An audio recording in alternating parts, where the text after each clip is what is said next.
a todos. Iniciamos aqui mais uma etapa do estágio curricular em Perícia Contábil da Universidade Católica de Brasília. O trabalho envolveu entrar em contato com peritos contadores da região. Enviamos a eles alguns questionários e obtivemos algumas respostas. Mas antes de passarmos aos resultados, gostaria de mencionar primeiramente o objetivo dessa entrevista. O objetivo é mostrar como trabalha o perito contador, também dificuldades, rotinas, e além disso também a importância da inserção da disciplina de perícia contábil nas universidades. Passando então para os resultados, conversamos com a perita, que não vamos mencionar o nome, e perguntamos a ela: como você enxerga a inserção da perícia dentro da graduação? Em resposta, a perita disse que a perícia é uma especialização de grande valia para os contadores e também para o profissional que atua na área contábil. Ela salientou também a importância do estudante levar a sério a matéria e, inclusive, se possível, cursar uma pós-graduação. Segunda pergunta: você considera que as instituições de ensino oferecem ferramentas e conhecimentos suficientes para a formação do perito? Em resposta, a perita mencionou que o conteúdo fornecido pelas universidades é fundamental e essencial para a formação do perito, mas ela salientou também a importância do estudante se especializar nos textos legais, nas regras, também desenvolver intelecto, raciocínio e experiência. Tudo isso vai contribuir para que o profissional seja o mais técnico e preciso possível. Terceira pergunta: quais os desafios que um jovem enfrentará para se tornar um perito e entrar no mercado de trabalho de perícia? Em resposta, ela mencionou que um dos principais desafios é a falta de experiência. A orientação, então, é se atualizar, também balizar-se nos estudos de peritos experientes, ser o mais imparcial possível, também fazer um laudo totalmente embasado nas normas técnicas e na legislação vigente. Quarta e última pergunta: quais os desafios que um profissional enfrentará para se tornar um perito?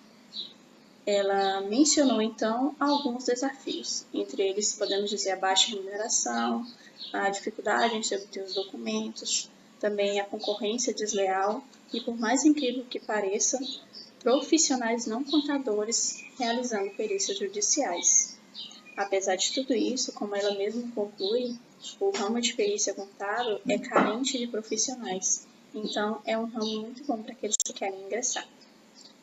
Terminamos aqui essa primeira parte da entrevista e vamos dar continuidade aos resultados com a próxima aula. Boa tarde, eu estou aqui na cidade de Birité com o professor Adir Coelho. Ele é graduado em Ciências Contábeis, ele é especialista em Gestão Fiscal e Tributária. Ele também exerce a função de perito contábil na cidade de Belo Horizonte. Ele é professor da Universidade Ibis Faceng, aqui de Minas Gerais. Professor, conta pra gente qual que é a função do perito contábil. Em primeiro plano, eu vou te relatar, o que é perícia contábil. A perícia contábil é um mecanismo utilizado pelo juiz ou pelas partes, a fim de encontrar a luz de um ato litigioso, de uma briga entre as partes. Ela se divide entre perícia judicial e extrajudicial. Perícia judicial é aquilo que está nas mãos do juiz. Perícia extrajudicial é aquilo que ainda não foi para o juiz, não está na justiça.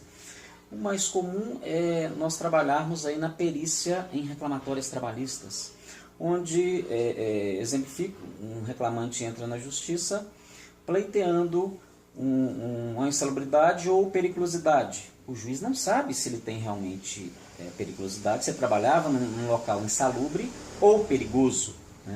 A documentação que foi passada não deixa claro para o juiz. Então aí entra a figura do perito. O perito vai no local verificar se há realmente periculosidade ou insalubridade e, através de um laudo pericial, ele relata e repassa para o juiz. Costumo dizer que o perito é o braço direito do juiz. É o que vai realmente trazer à luz, que vai ajudar de forma efetiva na tomada de decisão do juiz. Porque na maioria das vezes, como o juiz confia em você, ele pode te convocar para fazer uma perícia gratuita. Às vezes você perde dias, semanas, finais de semana, feriado, mas você não é remunerado por aquela perícia, porque você foi convocado e, de bom grado, você tem que ajudar a justiça. Essa é a ideia. Sempre contribuir para a justiça. Como que você conseguiu inserir nesse meio de perícias? Durante 7 anos eu trabalhei como preposto em reclamatórios trabalhistas numa empresa lá em Nova Lima. Lá nós tínhamos uma juíza que todas as semanas nós tínhamos audiência com essa juíza.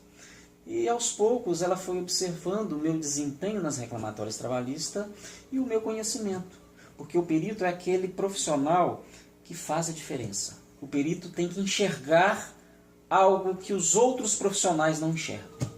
E me parece que essa juíza realmente viu isso em mim. E a partir daí ela começou a me chamar para fazer algumas perícias em reclamatórios trabalhistas. Né?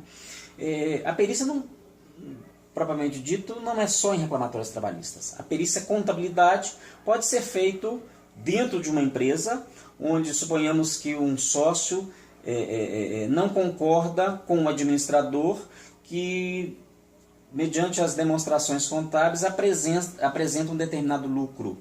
Então significa que há um litígio, uma briga. Se ele entra na justiça informando que esse administrador não está fazendo um bom trabalho na empresa, o administrador tem que provar que sim, que aquele lucro apresentado é o real lucro da empresa. Aí entra a figura do perito contador. Né? Ele tem que ter vasto conhecimento. Observa-se que o perito ele tem que ter conhecimento em áreas diversas. Nós falamos aí de reclamatórios trabalhistas, agora nós estamos falando de perícia contábil.